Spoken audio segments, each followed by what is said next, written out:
Hello everybody, welcome to my channel, The Real Super Sam. Today is a brand new video and I hope you enjoy. The Amazing Spider-Man franchise should have gone on longer, maybe it still will, but this list has 5 villains for the Universe movies that I would really love to have seen. Villains we already would have had in the series was Kraven, Vulture, Dr. Octopus, Mysterio, and the Chameleon because of the TASM 2 credits. Also no Venom on this list because he was confirmed as well to appear later, either in his own spin-off movie or TASM 3 or 4. So number 5 is, well, this is a unique choice. As you can see, out of all of the live-action Spider-Man, I think Andrew Garfield's one fits best with having this villain, the Speed Demon. Obviously, he's a guy with super speed, and other than that, he's kind of just a normal dude. I'd love to see this guy in live action someday. He could have had a mechanical suit, or you know what, maybe give him a special serum that he takes that gives him his speed for a certain amount of time. Maybe get it from Oscorp for testing, and he goes rogue or something. Number 4 is, oh yeah, this Shocker in his actual costume. Again, give him special tech and he goes on a crime spree. It would be fun to see him fight Spider-Man in live action in the daytime. And I get he was in Spider-Man Homecoming, but that was not a good Shocker. I'm thinking something more like the PS4 game. I think the Shocker either was already in the TASM universe or they were planning on him showing up, but it all fell through. So maybe I'm cheating with this one. Because I remember before The Amazing Spider-Man 2 released, there was like newspapers about happenings in the universe in between movies 1 and 2, and Shocker was in them. There was like concept art. Anyway, so I really just want him, if he was going to be in that universe, to give him his classic costume.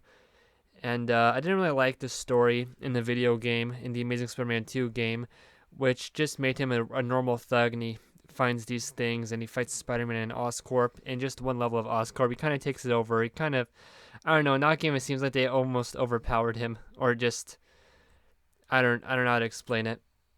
He just did a lot, was a way bigger threat than he should have been, and it was kind of funny how crazy it was there with his regular streaking fighting the Russians, and he was winning. Anyway, number 3, Hammerhead. I would have loved to see him more in a bigger role than Kingpin, the Amazing Spider-Man 2 game, have Hammerhead in that game instead.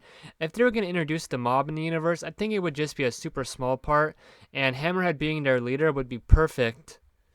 I wouldn't want him to have an armored suit or anything. Most of that stuff is just what he already has with his armored head. Maybe hint at Dr. Jonas Harrow in the universe as well, have him be the leader of the Maggia crime family. And just, I think Hammerhead would have been a lot of fun. Number 2.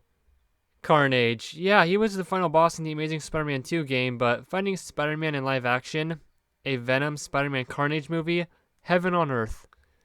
Of course, this is with the assumption that Venom is in the universe as well, and they do his character first. I think if it happened, it would have been a more comic accurate version in the movie in 2021, maybe even with Shriek, having it be like just a quarter as big as the Maximum Carnage storyline, and make it just one full movie. That would be one of the greatest superhero movie events ever, I think. Number 1, the Tinkerer. He had to show up in the future movies at some point. Sure, he's not as popular as most other Spidey foes, but him being the guy who creates these weaponized armors behind the scenes, like maybe he made the Ock arms and Vulture wings, etc. He would be an old man, and maybe they could make him one of Peter's professors in college. Maybe he works with Dr. Jonas Harrow. Also, taking over Spider-Man's equipment, because in the TASMverse, that was kind of it was the first time they focused on having mechanical web shooters. And I know he didn't have spider tracers, but I think it's pretty easy to assume he would have had spider tracers in the next movie.